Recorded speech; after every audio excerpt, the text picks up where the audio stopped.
Hello kids, welcome back to the class of General Knowledge Part 3 and we're back again with a new video of a new chapter. So, let's start. तो kids आप सभी को मेले में जाना तो बहुत पसंद होगा क्योंकि मेला हमारा जो है उसके अंदर बहुत सारे झूले होते हैं, मिठाइयाँ होती हैं, बहुत सारे अलग अलग एक्टिविटीज होते हैं जैसे कि circus, haunted house etcetera. Right kids, वहाँ पर हम अपनी फैमिलीज के साथ जाते हैं, घूमते हैं, खाते पीते हैं और बहुत मजे करते हैं।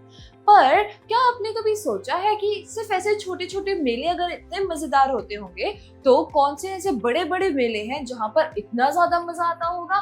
वेल किड्स, इंडिया में इतने सारे कल्चर्स है, इतनी सारी डाइवर्सिटी है जिसकी वजह से यहाँ पर मेले भी अलग अलग तरीके से मनाए जाते हैं। राइट, तो आज हम कुछ ऐसे 4 मेलों के बारे में पढ़ने जा रहे हैं जो इंडिया में सबसे बड़े लेवल पर मनाए जाते हैं और वहाँ पर हजारों और लाखों की तादाद में लोग शामिल होते हैं हर साल। राइट किड्स, चलिए अब हम शुरू करते हैं। This is chapter number 23, Indian traditions, यानी कि भारतीय संस्कृति। सो India is a special place not just because of enormous diversity of its population but also because of its special culture, tradition and religious practices. तो kids, India को सिर्फ और सिर्फ उसकी डाइवर्सिटी ऑफ पॉपुलेशन की वजह से यानी कि यहाँ पे लोक संख्या की वजह से इंडिया को नहीं जाना जाता, बल्कि इंडिया का कल्चर, ट्रेडिशन, यहाँ पर रहने वाले सभी रिलीजन्स के लोग और उनके जो जितने भी रिचुअल्स और कल्चर्स होते हैं, इंडिया अपनी इसी यूनिकनेस की वजह से पूरी दुनिया में जाना जाता है। क्योंकि इंडिया इकलौता ऐसा कंट्री है जहाँ पर unlimited number of tribes, unlimited number of religions and caste एक साथ रहते हैं और यहाँ पर अनलिमिटेड नंबर ऑफ फेस्टिवल्स भी आए दिन सेलिब्रेट किए जाते हैं। Right, so some of these traditions are shown in the below picture and identify them using the help list. तो हमें नीचे एक help list दिया गया है और नीचे ऐसे ही कुछ ट्रेडिशनल फेयर्स यानी कि मेलों के बारे में बताया गया है जो हर साल इंडिया में जगह जगह हेल्ड होते हैं और उनके क्या पर्पस होते हैं आज हम वही जानेंगे। तो चलिए शुरू करते हैं, पर उससे पहले हम जानेंगे let me answer. Number 1, do you know about the religious festivals of India? क्या आप इंडिया के religious festivals के बारे में जानते हैं? And name any 5 religious festivals that we celebrate in our country. कोई ऐसे 5 religious festivals के नाम बताइए जो कि हम इंडिया में मनाते हैं। राइट, और उनके बारे में आप अपनी नोटबुक्स में राइट डाउन कीजिए, जैसे कि होली, दिवाली, क्रिसमस, ईद, गुरपुरब एटसेट्रा। ये सारे हमारे रिलीजियस फेस्टिवल्स हैं और ये अलग अलग रिलीजन से ताल्लुक रखते हैं। ये क्यों मनाए जाते हैं, कब मनाए जाते हैं, इनके बारे में आप इंफॉर्मेशन गैदर कीजिए और अपनी नोटबुक्स में राइट डाउन कीजिए। चलिए अब हम शुरू करते हैं। Number 1, this is the largest camel fair of the world held in Rajasthan. दुनिया का सबसे बड़ा ऊँटों का मेला जो है वो राजस्थान में लगता है।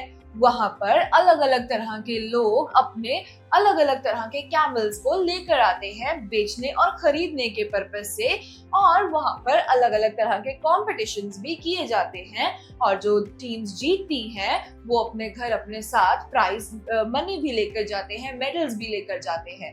राइट, इसके अंदर ऊँटों को सजाया भी जाता है, उनको बहुत सुंदर बनाने के लिए उन पर बहुत अलग अलग तरह के मिरर वर्क के कपड़े और वो सब चीजें लगाई जाती हैं जिससे वो सुंदर दिख सके। इसके अंदर ऊँटों का डांस भी होता है और उसके अलावा ऊँटों की रेस भी होती है और ऐसी ही अलग अलग जो एक्टिविटीज होती है वो इस मेले में की जाती है और ये दुनिया का इसीलिए सबसे बड़ा कैमल फेस्टिवल है जो कि एक बहुत बड़ी टूरिस्ट अट्रैक्शन होता है।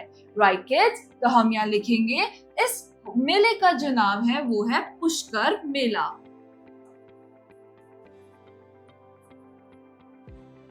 पुष्कर मेला। Right kids? Number 2, this event is held at Prayagraj, Nashik, Ujjain and Haridwar in a cycle of about 12 years. तो हर 12 साल की साइकिल में ये मेला लगता है और ये जो मेला है ये प्रयागराज, नासिक, उज्जैन और हरिद्वार में हर 12 साल की साइकिल में लगता है। वहाँ पर अलग अलग रिलीजियस की बिलीव्स के लोग आते हैं। ज्यादातर हिंदू मेजॉरिटी के लोग वहाँ पर आते हैं और इनके अलावा कुछ अघोरीज और ऐसे साधु और ऋषिज भी वहाँ पर दर्शन के लिए हर 12 साल की साइकिल में यहाँ पर आते हैं। वेल किड्स, ये जो मेला है, इस मेले का नाम है कुंभ का मेला।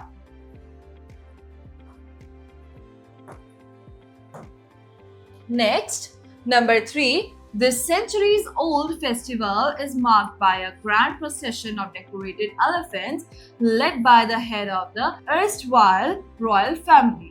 erstwhile रॉयल फैमिली जो है वो हर साल एक एलिफेंट फेस्टिवल निकालती है, जिसमें बहुत सारे हाथियों को बहुत खूबसूरत तरीके से सजाया जाता है और उनकी परेड टाइप एक झांकी निकाली जाती है। इस फेस्टिवल को वहाँ के लोग बहुत ज्यादा एंजॉय करते हैं और ये बहुत ही पुराना, एक सेंचुरीज ओल्ड यानी कि काफी सालों से 100 साल या 200 साल पुराना ट्रेडिशन या फिर फेस्टिवल है जो वहाँ के लोग हर साल मनाते हैं और बहुत ही खुशी से मनाते हैं।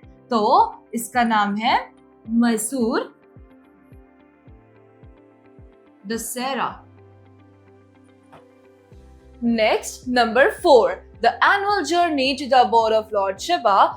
It combines pilgrimage and adventure where pilgrims undertake the most strenuous and sometimes dangerous treks through snowy mountain passes. So kids, ये वो फेस्टिवल है या वो जर्नी आप कह सकते हैं जो कि लॉर्ड शिवा तक हमें पहुंचाती है। लॉर्ड शिवा यानी कि शंकर भगवान। और यहाँ पर अलग अलग लोग अलग अलग जगहों से, अलग अलग स्टेट से आते हैं पिलग्रिमेज यानी कि तीर्थ यात्रा के लिए। यहाँ पर हर साल लोग आते हैं और ये एक बहुत ही एडवेंचरस येट एक डेंजरस टाइप ऑफ पिलग्रिमेज होता है, बिकॉज लोगों को इस मंदिर तक जाने के लिए, इस जगह तक जाने के लिए बहुत ज्यादा ट्रैकिंग करना पड़ता है। पहाड़ों की चढ़ाई करके उनको वहां तक जाना पड़ता है। इसमें उनको काफी दिनों का समय भी लग जाता है और लेकिन उस समय वो लोग भक्ति और पूरी ही श्रद्धा के साथ वहां तक जाते हैं। तो इस चीज का नाम है, इस एक्टिविटी या इस ट्रेडिशन का नाम है कैलाश मानसरोवर यात्रा। राइट किड्स, तो ये तो 4 हो गए हमारे ट्रेडिशंस। अब हम पढ़ते हैं इन्फो बिट्स के बारे में। So the main attraction of Vijayadashami procession in Mysuru is the idol of goddess Chamundeshwari, which is carried in a golden howrah that weighs over 750 kgs atop an elephant.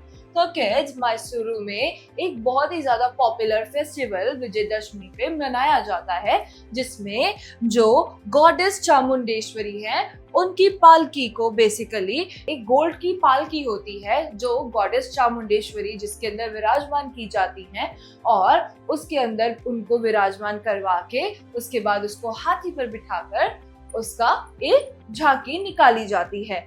उस पालकी का वेट कम से कम 750 किलो होता है। Right kids, so with this we are done with another chapter of General Knowledge Part 3. We will be back again with a new chapter in a new video. Till then, bye bye and take care.